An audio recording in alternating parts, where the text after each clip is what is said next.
Hello and welcome to another Arkis video, and the topic of this video is the limitations of driving on a pad, or at least the things you need to learn to work around when you are a pad user. I've been driving on a pad all the time. I've been playing both GT Sport and GT7.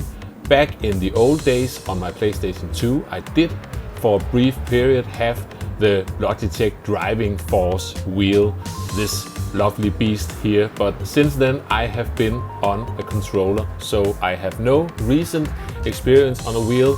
The only thing I can say is that I suspect this game is maybe easier on a controller, but it certainly has some limitations, and one of those really hit me on this time trial, which is the slow steering, which can be tricky in this fast machinery. You can see in the background we've got a current time trial at Le Mans in the old Group C cars. I'm not going to run through the details of this time trial, but I am going to use it as an example for what I'm going to show you with the slow steering.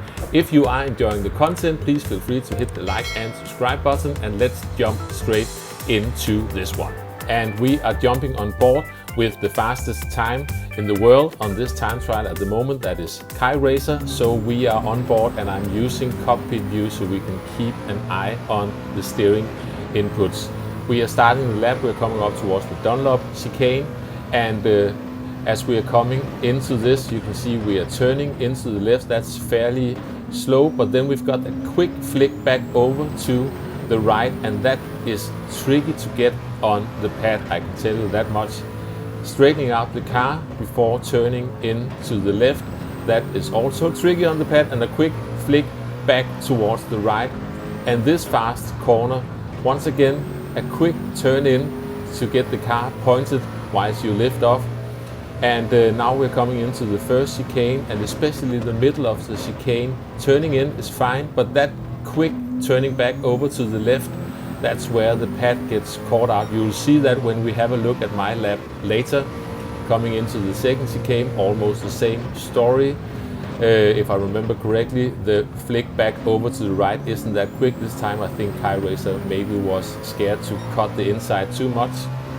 Now we've got this Mulsanne corner, and that's not that tricky because that's just one corner, turning in and straighten up the car. The pad can do that fairly easily, so that's not that big of a trouble. Then it's mostly skill issues on my behalf. Same goes for this one. Just make sure to straighten up the car, and once you get it slowed down, you can make it turn on the pad as well. Another fairly 90-degree corner, fairly simple to do on the pad. It's more tricky to get down the power, but this is where it gets tricky again. You can get the car turned into the start of the Porsche curves, and again this one is okay and you're still turning left, but here you need a fairly quick flick towards the right, and especially coming out of the Porsche curves, you can see that very quick flick towards the left. It's impossible to do on the controller, even with the sensitivity maxed out at 10, the steering sensitivity. We are about to finish the lap. We've got some quick direction changes here as well, and this is where I struggle as well. We are at the end of the alien lap, and now for something completely different.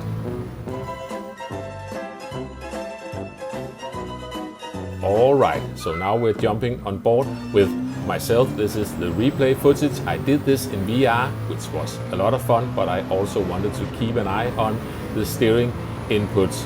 We're coming into the Dunlop chicane, and the first part of the chicane is fairly easy. I'm getting the car turned in, but I cannot flick the steering back over to the right quickly enough, and that is going to cost me some speed.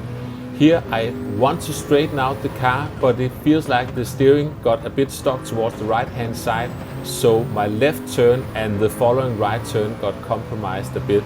Here you want a quick flick into this corner, but the steering only allows that slow movement. Now we're coming into the first chicane. Turning into the chicane is fairly simple. The pad can do that, but that quick direction change at the middle of the chicane, you can see it's really slow, despite me trying the best I can to turn as quickly as I can. I get it, we cannot defy the laws of physics, and you cannot just make a quick turn with the car going too fast for that turn, but it feels like it's really slowed down the steering. Now we're coming into Mulsanne corner, and that's just turning into this corner and straightening out the car again. That feels fairly simple, not the big issues with that one.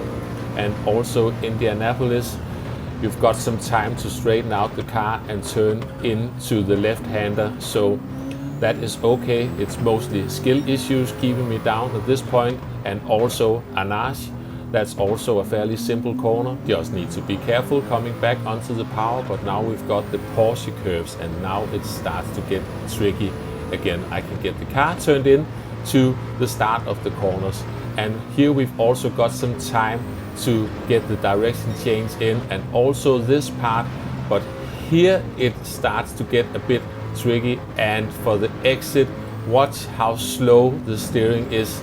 You really need to slow down the car to prevent it from running wide, and you need to turn so early. And the same goes for the chicanes. You can turn into the first part, but now you really need to just wait for the car to react. But at least I managed to reclaim my gold on this time trial. My time had dropped into silver, but we are back within the gold limits.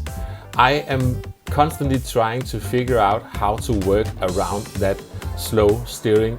It all depends on how fast you're going. If you're going really fast, fast sweeping corners, the steering is quite limited. And sometimes if you get some more weight on the front tires, or of course slow down, then you can turn a bit more. It feels like the game is trying to save your tires a bit for you, and of course you don't want steering inputs where a flick on the controller instantly gives you full steering lock, because that will make the car undrivable. And in fact I really enjoy how fun it is to play this game on a controller, and you feel that you can control the car. But it feels like they have slowed down the steering. I can see I don't wear down my tires as fast as I did in the old days, but I also feel like I'm struggling a bit on, for example, tracks like this in a car like this. If I work out ways to work around it, I will tell you guys about it. If some of you are on a pad and already got some tricks up the sleeve, I am all ears. But anyway, that is all for now. I hope you found this video entertaining, maybe even somewhat useful. Thanks for watching, and I will catch you next time. Bye bye.